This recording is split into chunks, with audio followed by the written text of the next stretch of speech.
Welcome to Life of Bitachon. B'ezrat Hashem, tomorrow is a fast day, a fast of Esther, Taanit Esther.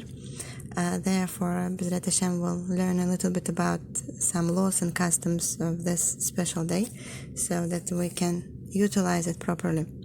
The Chafetz Chaim writes that Taanit Esther teaches us that whenever we are in a problem or in a war, in a danger, the way to arouse Rachamim Rabim of Hashem is through our effort, specifically through our davening, through fasting, and through doing tshuva.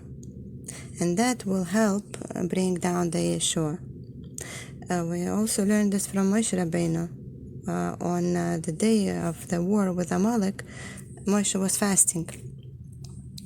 So this fast day is not meant to just commemorate the initial Purim.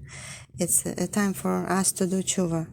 We need to take some time on this fast day to reflect on ourselves and to do tshuva with whatever we need to.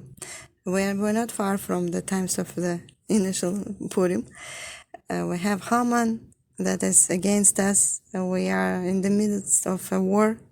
So this fast day is very relevant to us. This fast is not as strict as the Yom Kippur fast. And therefore, if someone is sick and finds it hard to fast, should consult a Rav. Or also a woman that had a baby within 30 days of the fast is exempt from fasting on Taanit Esther. And newlyweds that are during their Sheva Brachot, 7 days after the wedding, they're also exempt from fasting this fast. Kavayasha writes that on Taanit Esther, there is a special Ruchniusdikar light that shines into the world. This light will be continuously shining throughout all these following 4 days, from Yud Aleph until Purim, and throughout all the mitzvahs, wherever we do the mitzvahs, and especially during the time of the Sudas Purim, during the meal of the Purim Suda.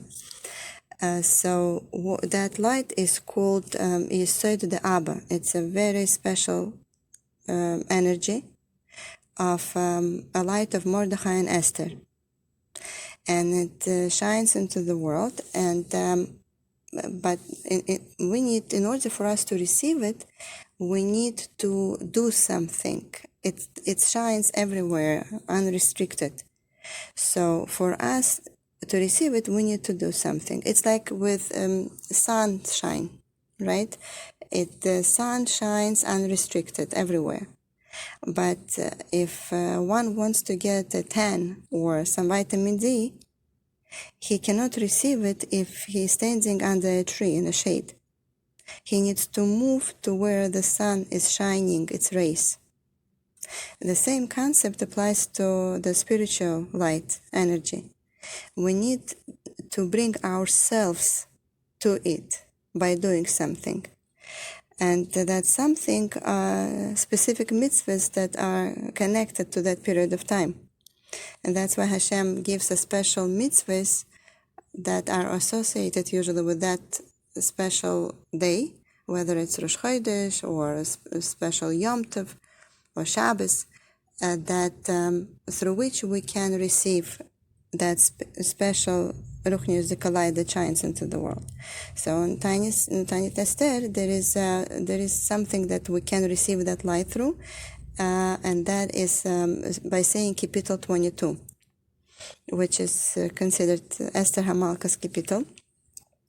There is an opinion that it's her Kapitel that she wrote, and there is a different opinion that David HaMelech, when he was writing Sefer Tehillim, with Ruach HaKodesh, he already knew that there will be such a period of time of such a danger, and there will be such a tzedekis as Esther, and she will need that prayer, she will need that power of that prayer, And with her in mind, he wrote that capital, so it's her prayer. And it says that Kava Yasher writes that saying this capital opens Sharei Shamayim, and our prayers are accepted favorably. Rav Cheda, he adds more specifically, he says that it should be said in the morning, specifically in the morning of the fast day, followed by giving some tzedakah, preferably of a silver color. We don't have silver money, real silver money these days circulating, so that's why at least silver color coins like dimes and quarters,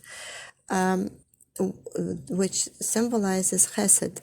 Silver symbolizes chesed, and silver softens the judgment. So we should give some tzedakah and say that we're giving it in honor of Mordechai and Esther.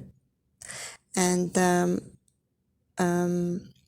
ask Hashem that that in the zchut of Mordechai and Esther, Hashem should answer our prayers and to pray for whatever we need. On Taanit Esther, it's a good idea to light candles in honor of Mordechai and Esther and say that we're lighting these candles in honor of Mordechai ben Yair and Esther bat Abichail. There is a special mitzvah that we do on Taanit Esther, which is called Machatzit HaShekel. It's a mitzvah that used to be, was performed during the times of Beis HaMikdash. It's a Machatzit HaShekel, it's a half a coin, of a silver coin that was brought to the Beis HaMikdash by everybody. So nowadays, when we don't have a Beis HaMikdash and silver money are not in circulation, we give the approximate amount of the value of that silver half a coin, which is nowadays it's like 25 shekels in Eretz Yisrael, and in our currency it's approximately $7 to $10. It should be given before Mincha on Taanit Esther.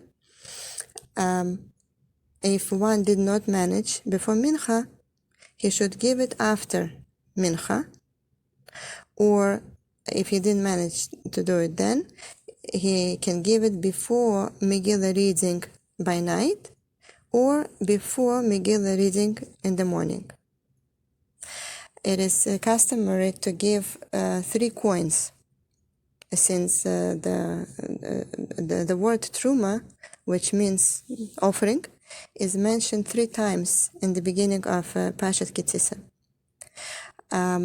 So there are many in many most shuls have some silver coins, and or somebody brings it for Purim, and so what people do, they give the tzedakah and they exchange, like as if they take these 3 coins, they exchange, they put the money on the plate, and then they pick up these 3 coins. Some communities pick up minhagim like once, or some people do it 3 times, and that's how they fulfill that mitzvah.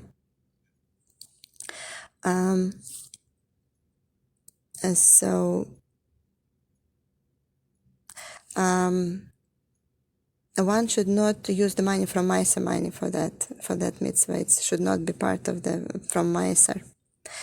All Jews are obligated in that mitzvah, from girls from age 12 and boys from 13. It is customary to give this donation money to Torah learning institutes. When one gives Machatzit HaShekel, it is important to say that it is Zecher Machatzit HaShekel, that we can't give the actual silver coin. We're doing it in a commemoration of the Machatzit HaShekel, and that redeems our neshama when we say that we are bringing this in Zecher Machatzit HaShekel. It says that the one who gives Machatzit shekel is blessed. He gets a place in Olam Haba. He receives the protection for the year ahead. And even if there was any decree, giving Machatzit shekel can switch the decree to the good. And he is blessed with brachos for parnasa, bonim, and a long life. So may we all, and all Am Yisrael, be blessed with all the brachos. And I wish you all an easy and productive fast. Hatzlacha Rabba to all of you.